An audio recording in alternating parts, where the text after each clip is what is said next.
Jau kopš decembra sākuma Ziemeļvidzemes atkrituma apsaimniekošanas organizācija mainījusi noteikumus par nolietoto autoriepu pieņemšanu.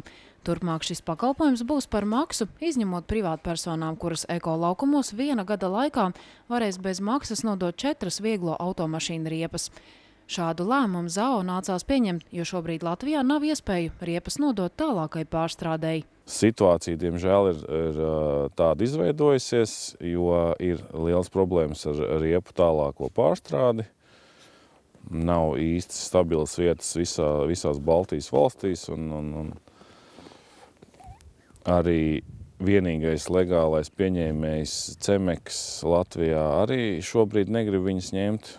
Brocēni pirmkārt ir ļoti patāli no mums, tas jau būtu dārgi, mums jau nepietiek degviela aizvest riepas turp un apakaļ, teiksim.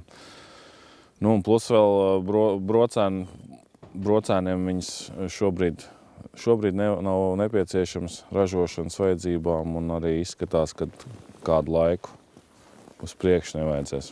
Kā uzsver uzņēmumā ZAO, lielas izmaksas bija ne tikai, lai riepas nogādātu līdz brocēniem, bet dārgi jau izmaksā arī to savākšanu un nogādāšanu uz atkritumu noglabāšanas poligonu Daibe.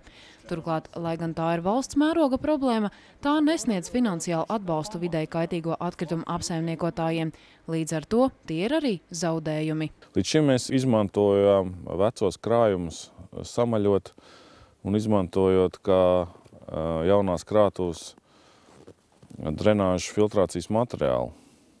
Ļoti labs materiāls priekš drenāžu, inerts, nesablīvējās, bet visi šie darbi ir paveikti, un vairāk nav nepieciešamības.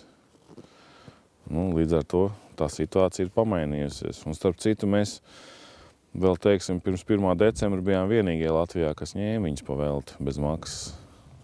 Visiem jau bija cenas.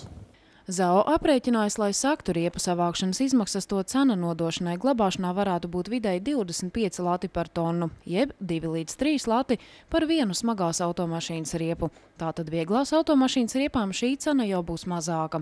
Lai situāciju risinātu, uzņēmumam ir padomā iecers, kur likt lietā uzkrātās riepu kaudzes, taču to īstenošanai vēl tiek meklētas finanses, un visticamāk, tas nav tuvākās nākotnes projekts. Plašāk par šo tēmu skatieties nākamā trešdien, 2. Ziemassvētku vakarā 9:00 raidījumā Autoplacis.